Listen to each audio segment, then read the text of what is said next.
We do read all the emails, and there are several themes. They've already been raised by a number of folks. And so I just want to quickly walk through the logic that I have gone through in terms of the themes we've heard and the things that I feel we need to be responsive to. The first, of course, is the sort of issue of walking distance to schools. I made clear at the work session, and I've been clear from the beginning, that that's always been very important to me. If there was any planning unit that could walk to Washington Lee, I did not want to move them to one of the other high schools where if they were going to then become a bus rider. That happened to be true for options 1, 2, and 3. So it really is a pretty straightforward decision for me to be supporting option 4.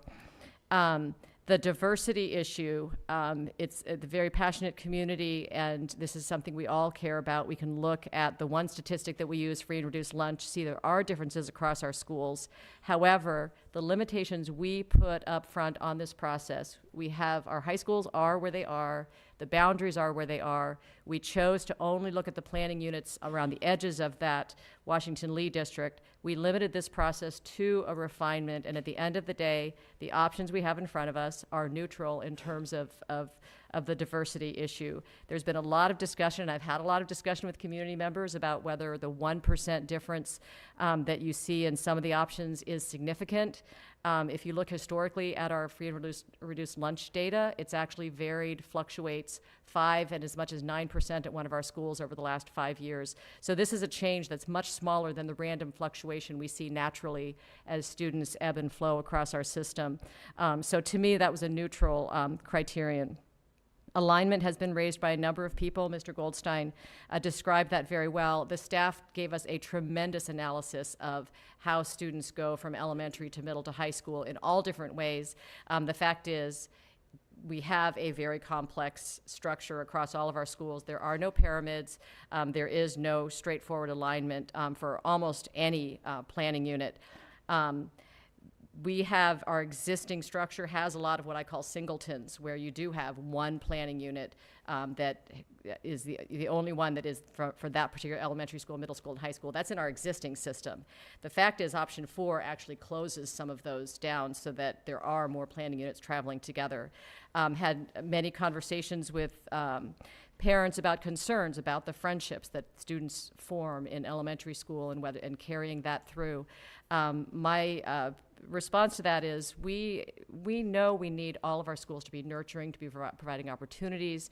When students go from elementary school to middle school, even if they travel with a lot of their elementary school colleagues, the fact is they often end up in a TA and on teams with a lot of kids they don't know.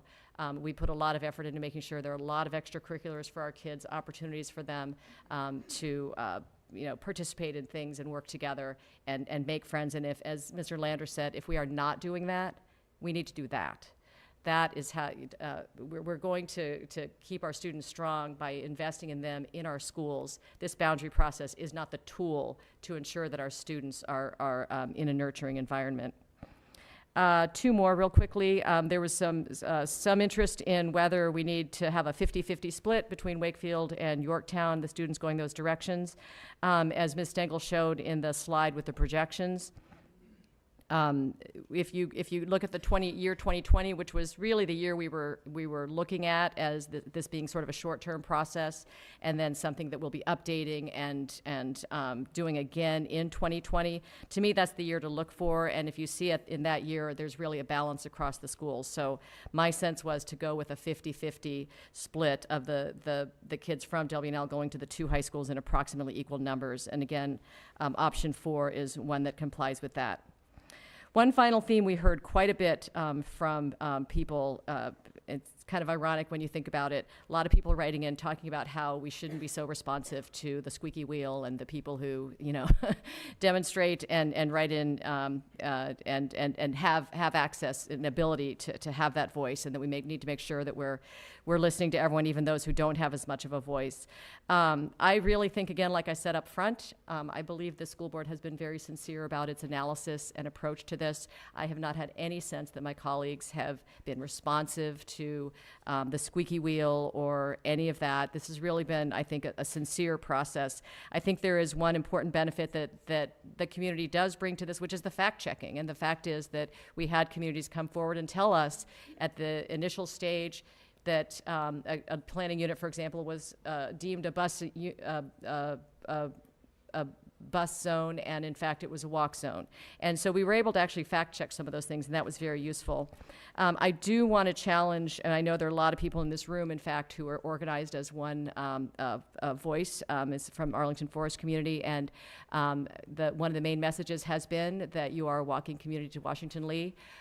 You're obviously able to organize. You're obviously able to keep in touch with each other and do, really impressive things in terms of that communication. And so I would challenge you to be the walking community that you say you are.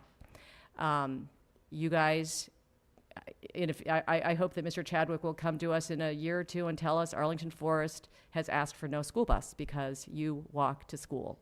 And frankly, you guys can do it. You were able to keep this effort up for a few months just to get to this point tonight. You believe, I hope you're sincere in your belief that you're a walking community, and I really think that you can pull that off. Got a lot of people here. I see a lot of nodding heads. I think that would be really terrific. And by the way, we will hold you accountable to that. We have your names. And I've already, Ms. Van Doren can attest, I've already mentioned at a meeting, a transportation meeting, that, we got to talk to Arlington Forest about being the pilot of how we can use art buses more and other modes beyond school buses to get to school, and I think that would be really terrific. I think that's everything I need to say. Again, I will be supporting option 4, and thank you all for all your efforts.